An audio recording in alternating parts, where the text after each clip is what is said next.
Ya teman, kembali lagi sama saya dan di sini saya kedatangan suatu PC dari Asus dikirimi yang dimana serinya adalah semuanya full tough gaming dari segi bobonya, GPU-nya, CPU coolernya serta yang lainnya lah. Tapi kebanyakan dari segi tough gaming, apalagi dari segi casing yang ada di sini.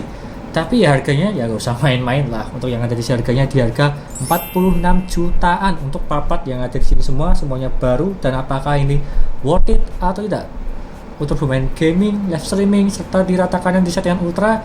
Lihat aja nanti di akhir video dari segi pengujiannya. Tapi di sini penampakannya sangat mewah sekali. Yang bertemakan ya RGB aja ya. Kalau dibilang full putih juga enggak, kalau full hitam juga enggak, tapi ya seperti ini adanya.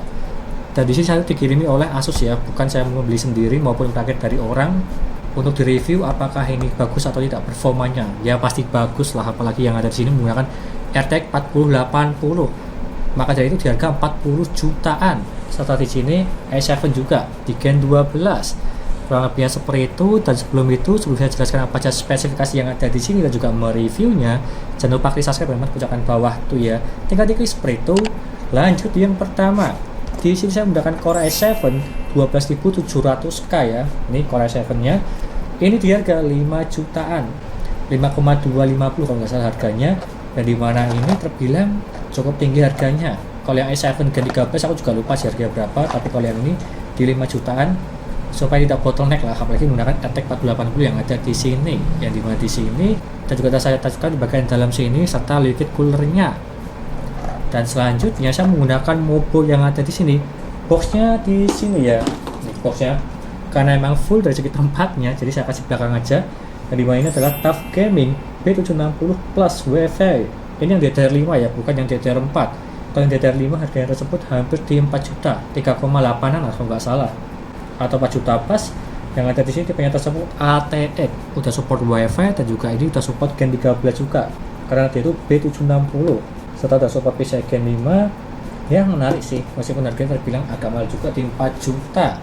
Ini bukan kalangan kaum mendang-mending ya untuk harga PC yang ada di sini. Dan di sini motherboardnya dan saya tancapkan di sini berwarna hitam, ya sangat keren sih, apalagi dia tuh serinya tough, keren di hitamnya.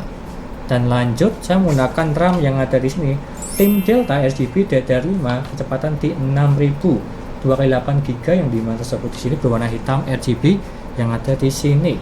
Untuk harganya dia itu di harga 1.920.000 untuk 32GB ya. Ini 32GB udah lebih dari cukup. Kalau 32GB untuk bermain game maupun live streaming ini udah banget. Dan juga yang selanjutnya saya menggunakan RTX 4080 yang ada di sini bermerek dari Tough Gaming Triple Fan. Ya sesuai dari segi temanya ya, Tough Gaming semua untuk yang ada di sini atau kebanyakan lah. Dia itu Triple Fan dan seperti contoh yang ada di sini sangat menarik sekali serta besar banget dari segi GPU-nya. Jadi harus membutuhkan penumpang supaya tidak bengkok atau yang lainnya lah untuk jaga-jaga ke depannya. Seperti contoh yang ada di sini bawahnya. Nanti saya kasih tahu itu apa. Dan di sini untuk GPU-nya di harga 22 jutaan, 16GB GDDR6X. Tampilan sangat keren sekali berwarna hitam dan juga ada logo TUF di bagian pojok sini ya, RTX 4080 lah. Dengan tampilan keren yang ada di sini. Dan selanjutnya saya menggunakan SSD NVMe dari tim. Ini adalah tim Carte ya, Zero Z4401 Tera yang kecepatannya tersebut di up to 5000 di harga 1.560.000 kalau nggak salah itu harganya di sini yang 1 Tera. Tapi kalau ingin mencari yang lebih murah saya akan cari yang Z44L tapi kecepatannya di 3000, harganya di 1 Tera itu di harga 800.000 ke bawah. Tapi kalau yang ini serinya di atas 5000 jadi di harga mahal banget, di 2 kali lipatnya lah, di 1,5 jutaan untuk yang ada di sini. Tapi ini opsional, saya akan cari ini atau yang lainnya. Udah saya tancapkan di bagian dalam sini dan juga saya pasang heatsink di bagian mobilnya juga di atas GPU yang ada di sini juga. Seperti ini ya untuk produknya. Dan lanjut saya menggunakan CPU cooler yang ada di sini, IO Liquid Cooler. Serinya adalah Asus TUF Gaming LC2 360 ARGB. Kalau yang ini belum dijual di Indonesia atau nggak masuk Indonesia lah kalau nggak salah. Sebagai contoh penampakan yang ada di sini, dia itu triple fan. Apakah bisa meningkatkan Core i7 Gen 12 atau tidak? Lihat aja nanti di akhir video dari segi pengujiannya. Untuk ini harganya sekitar di 1,7.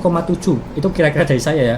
Karena di Indonesia juga ada yang menjual ini, tapi yang dual fan aja di sekitar 1,2 1,3. Tapi kalau yang triple fan yang ada di sini mungkin di 1,7, apalagi ini serinya adalah LC2. Kalau yang dual fan tersebut LC biasa, bukan LC2. Dan seperti dari segi boxnya sangat menarik sekali, serta dan ada logo TUF Gaming bagian pumpnya, sangat menarik sekali. Dan selanjutnya saya menggunakan power supply yang ada di sini. Ini adalah Asus TUF Gaming 1000 watt yang full modular dan juga sertifikat yang dia tuh gold, di harga sekitar 3.060.000. Ya terbilang tinggi banget ya, 3 jutaan. Kalau di brand-brand lain bisa lah mendapatkan yang lebih murah, tapi kalau yang ini dia itu juga sudah support untuk konektor PCIe yang namanya adalah ini ya, 16 pin PCIe konektor untuk GPU zaman sekarang. Seperti contoh yang ada di sini, dia itu support sampai 600 watt, apalagi untuk RTX 4080. Jadi dia itu memang terbilang agak mahal ya, tapi dari segi kualitasnya itu pasti bagus, apalagi di Asus TUF. Kalau misalnya ingin lebih mahal lagi, saya akan cari yang Asus ROG, itu lebih mahal lagi untuk yang ada di sini. Tapi sudah lebih dari cukup untuk mengangkat Core i7 dan juga RTX 4080. Lihat aja nanti di akhir video dari segi full load-nya sampai tembus berapa watt. Kalau bocorannya sih ya di bawah 500 watt lah untuk yang ada di sini. Dan selanjutnya saya menggunakan ini GPU holder dari ROG Herclux.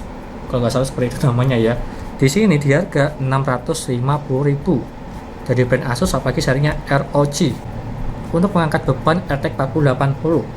Dan juga wajib memakai ini atau yang lainnya atau yang lebih murah bebas supaya lebih aman dari segi GPU yang kalian pakai, supaya tidak bengkok. Apalagi ini besar banget dari segi GPU-nya, serta triple fan. Kalau yang saya pakai ini dari segi estetikanya sangat bagus sekali ya, maklum lah di harga 650.000 untuk yang ada di sini ROG Herclux. Dan selanjutnya saya menggunakan casing yang ada di sini. Ini adalah Asus TUF GT502W di harga 2.470.000. Ya agak mahal ya, di 2 jutaan. Tapi dari segi kualitasnya dan juga dari segi supportnya itu sangat bagus sekali. Yang dimana bagian sini dia itu tempered glass, depan tempered glass, dan juga dia itu tanpa baut untuk membukanya. Ada tombolnya di bagian pojok sini loh. Itu bisa dibuka tutup maupun dari segi belakang, atas maupun di bagian depan. Cuma pakai tombol, bukan di baut. Jadi ya dia itu simple.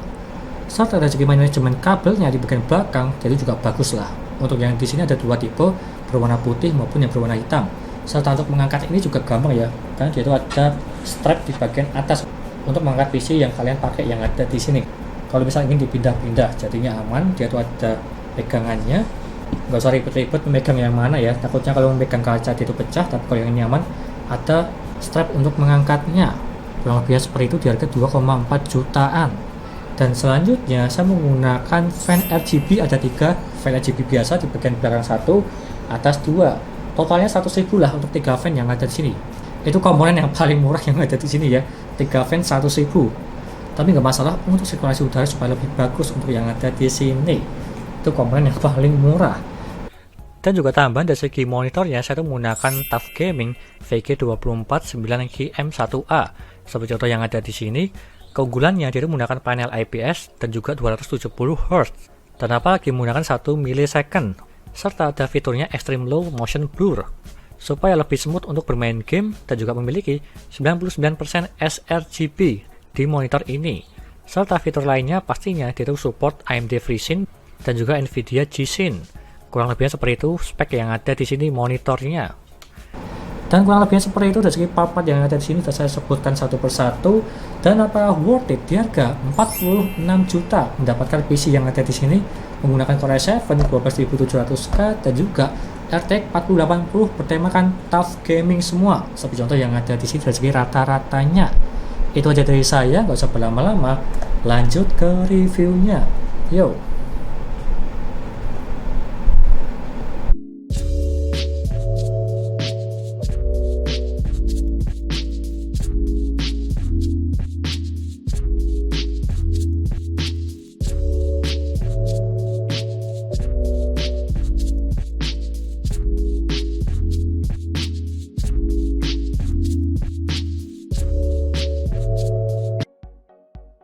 Lanjut yang pertama, dari segi pengujian Crystal Diskmark untuk mengecek kecepatan dari segi tim Cartea Z440 dari segi kecepatan NVMe-nya untuk membaca yang mendapatkan di 4947 dan juga menulisnya di 4245. Dan jika kita bandingkan yang ada di website, dia tuh up to-nya 5000/4400 Dan kalau kita bandingkan, dia itu kurang semua, tapi kurangnya tersebut itu tipis, jadi nggak masalah sih.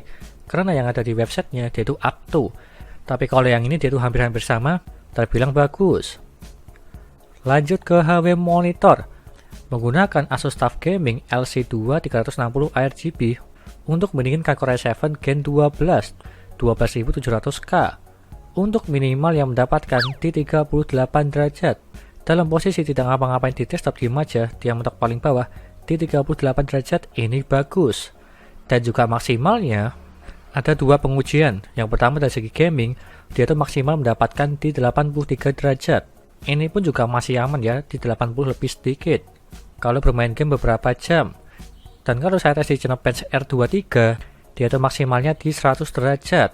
Ya, bisa dibilang ini panas tapi masih aman, belum sampai restart untuk pengujiannya ini. Kalau kita bandingkan gaming dengan Geekbench ya berbeda lah. Kalau gaming untuk pemakaian CPU dia tuh biasanya cuma di 50-80%, tidak di 100% terus. Tapi kalau di Geekbench biasanya tersebut di 100% terus. Dan jadi dia mentok di 100 derajat untuk menggunakan liquid cooler Asus TUF 360mm. Lanjut ke gamingnya. Yang pertama RDR2, settingan 1080p dan juga settingan ultra mendapatkan di 171 fps. Bisa dibilang pasti aman lah untuk yang ini. Di settingan rata kanan mendapatkan di atas 100 fps. Tapi dalam pengujian gaming ini saya tidak menyetingnya ke 2K maupun 4K karena tidak ada monitor untuk yang itu. Jadi saya tes saja di 1080p untuk standarnya. Dan lanjut ke Need for Speed Heat, settingan 1080p dan juga settingan ultra mendapatkan di 120 fps. Ini pun juga masih aman, mendapatkan di atas 100 fps di settingan rata kanan. Lanjut ke Shadow of the Tomb Raider, settingan 1080p dan juga settingan ultra mendapatkan di 223 fps. Ini pun juga masih aman, mentok rata kanan maupun di 2K, 4K pasti bisa lah untuk gamenya ini, Shadow of the Tomb Raider. Lanjut ke Battlefield 5, settingan 1080p dan juga settingan ultra mendapatkan di 185 fps. Ini pun juga masih aman, mendapatkan di hampir 200 fps di settingan rata kanan ultra. Lanjut ke Far Cry 6, settingan 1080p dan juga settingan ultra mendapatkan di 137 fps. Ini pun juga aman, mendapatkan di atas 100 fps di game settingan ultra. Lanjut ke Dota 2, settingan 1080p dan juga settingan ultra mendapatkan di 210 fps. Apalagi di game Dota 2 terbilang ini ringan. Lanjut ke Blender menggunakan project BMW dan dia mendapatkan di 10 detik menggunakan GPU render RTX 4080. Lanjut ke dayanya. Untuk minimal yang mendapatkan di 66 watt. Terbilang irit kalau yang ini atau standarnya lah. Dan apalagi di PC ini menggunakan Core i7 dan juga RTX 4080 dan dia mentok paling bawah di 66 watt, terbilang ini irit di kalangan spek high end. Dan juga maksimal yang mendapatkan di 470 watt. Untuk yang ini saya uji di game, lebih tepatnya di RDR2 dan dia mentok paling tinggi di 470 watt. Ya terbilang bukan sahabat PLN lah, tapi ya nggak masalah. Serta power supply-nya menggunakan 1000 watt, udah lebih dari cukup lah, setengahnya belum sampai. Dari segi power supply-nya jadinya aman untuk kedepannya. Kurang lebihnya seperti itu. Lanjut ke kesimpulannya. Di harga 46 juta, apakah ini worth it atau tidak? Ya worth it lah bagi orang yang suka TUF gaming.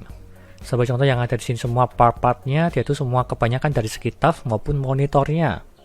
Dan juga PC ini bisa dibuat apa aja, dari segi gaming, editing, live streaming, maupun yang lainnya dia itu sangat aman. Dan apalagi dari segi pengujian tadi di gamenya, di settingan rata kanan mendapatkan di atas 100 fps semua, jadinya ini sangat aman. Dengan tampilan yang sangat menarik sekali, berwarna RGB semua, seperti contoh yang ada di sini tampilannya.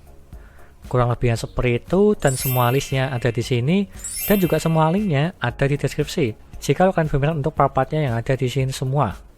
Kurang lebihnya seperti itu, sekian dari saya, dan juga jangan lupa like dan subscribe, serta nantikan video lainnya review-review part PC seperti contoh yang ada di sini. Rakit PC Asus TUF Gaming semua, dan terima kasih sudah nonton.